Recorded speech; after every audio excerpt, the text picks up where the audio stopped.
Long ago, there was an innocent Inuit girl.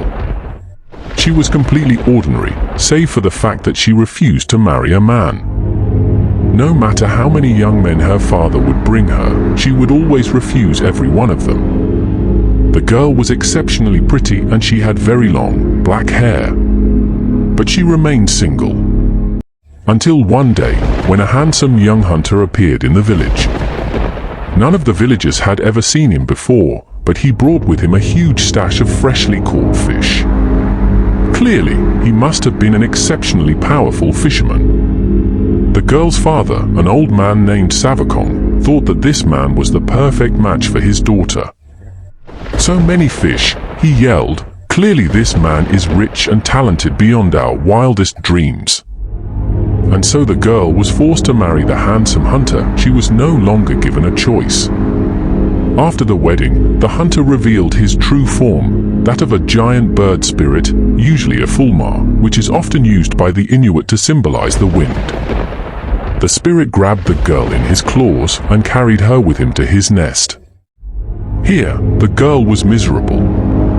Her strange husband did not treat her well. She lived in a nest and she had nothing to eat but fish. Realizing his mistake, her father Savakong was determined to rescue his daughter. He grabbed his axe, climbed in his boat and rowed in the direction the creature had taken its bride. When he arrived at last, he carefully watched the nest before making his move. Savakong climbed into the nest and battled the bird spirit for his daughter's freedom.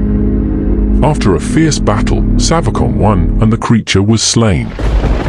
Quickly, he grabbed his daughter and set out to row back to their village. But the other fulmar birds had found the body. Since the newlywed spirit was dead and his wife was nowhere to be found, the birds figured out what had happened.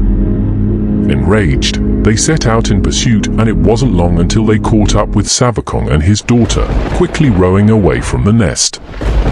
The birds performed a ritual to summon a spirit from the deep oceans, a primordial nameless being from the depths, and beseeched it to catch the little boat. "Hear us, O spirit of the seas," they spoke. "One of our own was slain, and the murderer is trying to get away with the wife he stole from our dead comrade. Bring the perpetrator to justice and sink his boat." And so the spirit caused a mighty storm, the likes of which Savakong had never seen before. The little boat rocked and bounced on the waves, but it became clear that the two would never escape. Thus, Savakong made a horrible decision. If he killed his daughter, perhaps the spirit would take its prize and let him escape. And so, he threw his own daughter overboard. But the girl, for obvious reasons, did not agree with this plan and climbed back aboard. No matter how many times her father threw her in the water, she always